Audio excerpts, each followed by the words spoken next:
সেদিন lieutenant general SM. Kamrul Hasan sir বলছিলেন, মিয়ানমারের ৩টি প্রধান গ্রুপ সূচির এনইউজি, জানাতা সরকার এবং আরাকান আর্মির মধ্যে রোহিঙ্গাদের সবচেয়ে বেশি ঘৃণা করে Arakan army. Recent development by the Arakan army, where they are in control of most of Arakan. They're also patronizing, they're living on drug money, It has increased drug trafficking, arms smuggling. They're also abducting our fishermen from the southeastern side, threatening our maritime security, and the affecting the lives of the coastal people. I can tell you, amongst the three groups, if I consider three stakeholders in Myanmar, this NUG, National Unity Government, military junta, and the Arakan army, then amongst these three, the Arakan army, they hate the Rohingyas the most.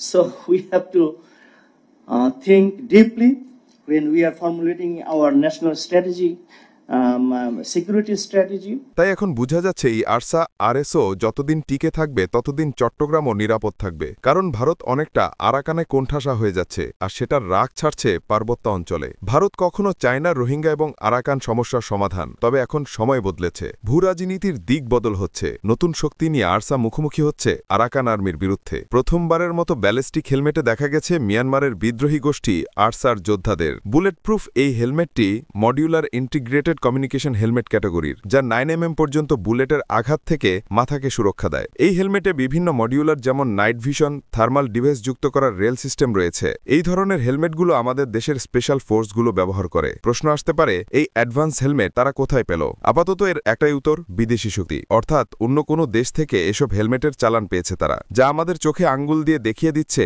Rakhine ইস্যুতে আমরা না জড়ালেও ইতিমধ্যেই অন্য কোনো রাষ্ট্র এতে জড়িয়ে পড়েছে। এছাড়া আরসার হাতে দেখা গেছে হাঙ্গেরির তৈরি এফইজি AMD-65 রাইফেল। 7.62x39mm এর এই রাইফেলটি রাশিয়ান AK সিরিজের কপি, তবে এটি অটোমেটিক রাইফেল নয়, বরং সিলেক্টিভ ফায়ার রাইফেল। এশিয়ার মধ্যে ভিয়েতনাম এবং মধ্যপ্রাচ্যে আফগানিস্তান পুলিশ এই রাইফেল ব্যবহার করত, আবার যুক্তরাষ্ট্রেও লাইসেন্সধারী ব্যক্তিদের জন্য এটি ক্রয়ের সুযোগ রয়েছে। এছাড়াও এর কম্প্যাক্ট ডিজাইনের কারণে হাঙ্গেরিয়ান প্যারাট্রুপাররা এই রাইফেল ব্যবহার করত। বর্তমানে দক্ষিণ এশিয়ায় রাখাইনে আরসার হতেও এসে পৌঁছেছে এই অস্ত্রটি।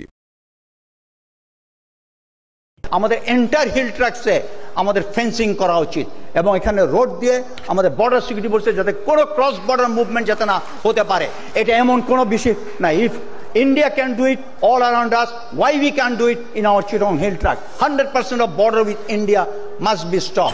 পার্বত্য চট্টগ্রাম আছে, তাদেরকেও বুঝতে হবে আপনারা কি ইন্ডিয়ার মিউজিকে নাচবেন নাকি আমাদের সাথে। আজকে এ পর্যন্তই, দেখা হবে অন্য কোনো ভিডিওতে। সে পর্যন্ত ভালো থাকুন, সুস্থ থাকুন, আল্লাহ হাফেজ।